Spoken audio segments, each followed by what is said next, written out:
सुप्रभातम प्यारे विद्यार्थियों। आज की कक्षा में हम लोग अविश्वस्ते न विश्वसेत्, जी हाँ, नवमः पाठः।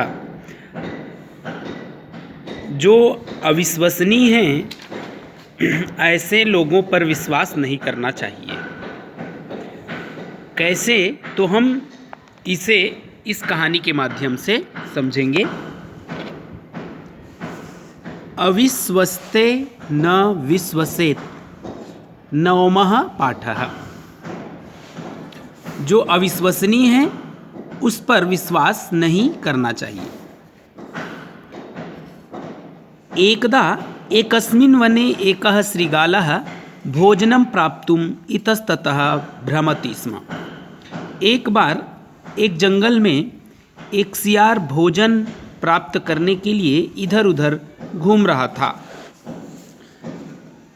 तदैव सः मूषकाणां समूहं दृष्ट्वा तान् खादितुं चिन्तयति। उसी समय वह चूहों के समूह को देखकर उसे खाने के लिए सोचा। तस्य मूषक समूहस्य राजा हृष्टः पुष्टः आसीत्। उस चूहों के समूह का जो राजा था वह हट्टा कट्टा था। श्रीगालः मूषक समूहम अनुसरति, अर्थात जो सियार था वो चूहों के समूह जिधर जा रहा था उसी के पीछे पीछे सियार भी जा रहा था। तान् मूषकान् खादितुम् इच्छन् सः मूषकाणां बिलस्य समीपं गच्छति। उन चूहों को खाने की इच्छा करते हुए वह सियार चूहों के बिल के पास जाता है। सः श्रीगालः किंचित् चिन्तयित्वा मूषकाणां बिलात् बहिः सूर्यं प्रति उद्घाटितेन मुखेन तिष्ठति। वह सियार कुछ सोचकर चूहों के बिल के बाहर सूर्य की ओर अपना मुंह खोलकर खड़ा हो गया। अन्यस्मिन् दिवसे प्रातः मूषकाः श्रीगालं दृष्ट्वा चकिताः भवन्ति। दूसरे दिन सुबह चूहे सियार को देख करके चकित हो जाते हैं। मूषक राजा तं पृच्छति, भवान एवं किमर्थं स्थितः अस्ति। चूहों का राजा उस सियार से पूछता है, आप इस प्रकार क्यों खड़े हैं। श्रीगालः अवदत्, सियार ने कहा, यदि अहं चतुरः पादान् धरायां स्थापयिष्यामि तदा पृथ्वी अधः गमिष्यति, अतः अहम एवं स्थितः अस्मि। सियार ने कहा, यदि मैं चारों पैरों को भूमि में रख दूंगा तो पृथ्वी नीचे चली जाएगी, इसलिए मैं इस प्रकार से खड़ा हूँ। अन्यः मूषकः पृच्छति, भवतः मुखं सूर्यं प्रति किमर्थमस्ति, मुखं च किमर्थम् उद्घाटितमस्ति।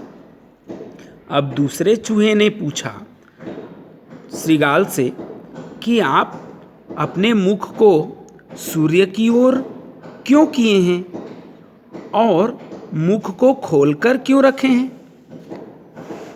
तब श्रीगालः वदति, सूर्यं पूजयितुं मम मुखं सूर्यं प्रति अस्ति।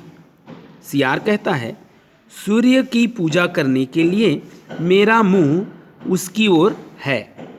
वायुं च भक्षयितुं उद्घाटितम् अस्ति, और वायु का भक्षण करने के लिए मेरा मुंह खुला हुआ है। वायुः एव मम भोजनम् अस्ति। हवा ही अर्थात वायु ही मेरा भोजन है। मूषकाः तम श्रृगालं नत्वा परस्परम वदन्ति।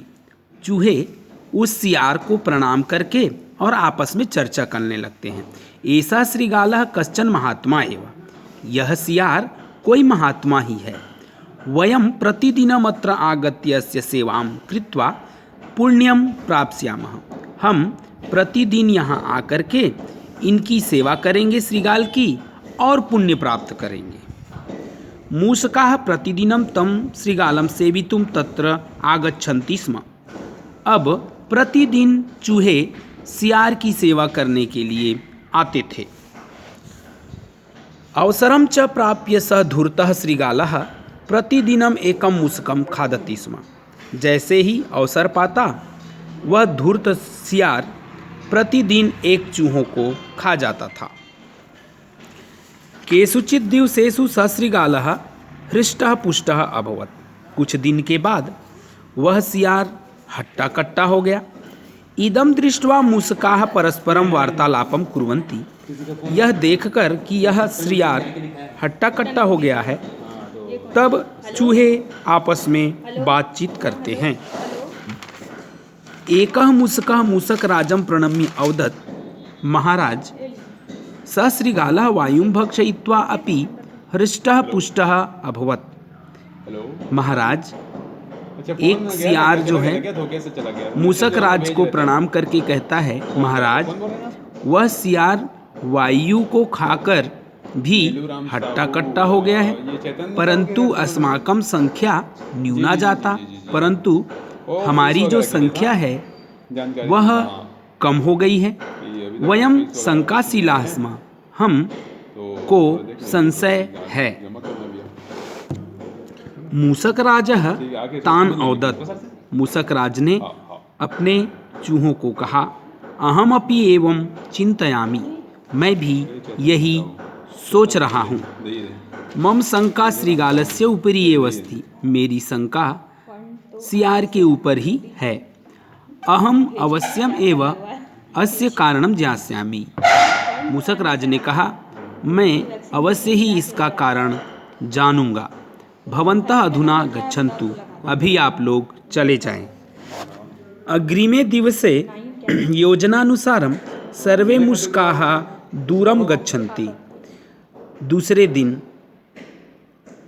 योजना के अनुसार सभी चूहे दूर चले जाते हैं। मूषक राजा तत्र एकाकी एव तिष्ठति। और जो चूहों का राजा था वह अकेले ही वहाँ पर खड़ा हो गया। इदं श्रृगालः तम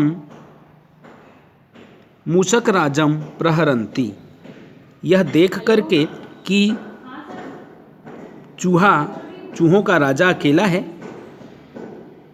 सियार ने उस पर प्रहार कर दिया। सावधानः मूषकराजः कूर्दित्वा श्रृगालं प्रहरति। मूषकराज सावधान था। उन्होंने देखा कि यह मेरे ऊपर प्रहार कर रहा है, तब कूदकर सियार के ऊपर स्वयं प्रहार कर दिया। तदैव सर्वे मूषकाः तत्र आगच्छन्ति। और उसी समय सभी मूषक वहाँ पहुँच जाते हैं। श्रृगालं च आक्रम्य तीक्ष्णदन्तैः तस्य नाशं कुर्वन्ति। सियार को सभी चूहे उन पर आक्रमण करके उनका नाश कर देते हैं। इसलिए सही ही कहा गया है, सत्यमेव कथ्यते यत् अविश्वस्ते न विश्वसेत्। प्यारे विद्यार्थियों, सही कहा गया है कि जो अविश्वसनीय है, जिस पर कभी विश्वास नहीं किया जा सकता, उस पर विश्वास नहीं करना चाहिए, जैसे कि सियार। प्यारे विद्यार्थियों, इस प्रकार से हमें इससे शिक्षा मिलती है कि जो अविश्वसनीय व्यक्ति है उस पर कभी भी विश्वास नहीं करना चाहिए, नहीं तो चूहों को जिस प्रकार से हानि हुई है उसी प्रकार हानि हो सकती है। आज की कक्षा में इतना ही। अगली कक्षा में हम लोग इसका अभ्यास करेंगे। धन्यवाद।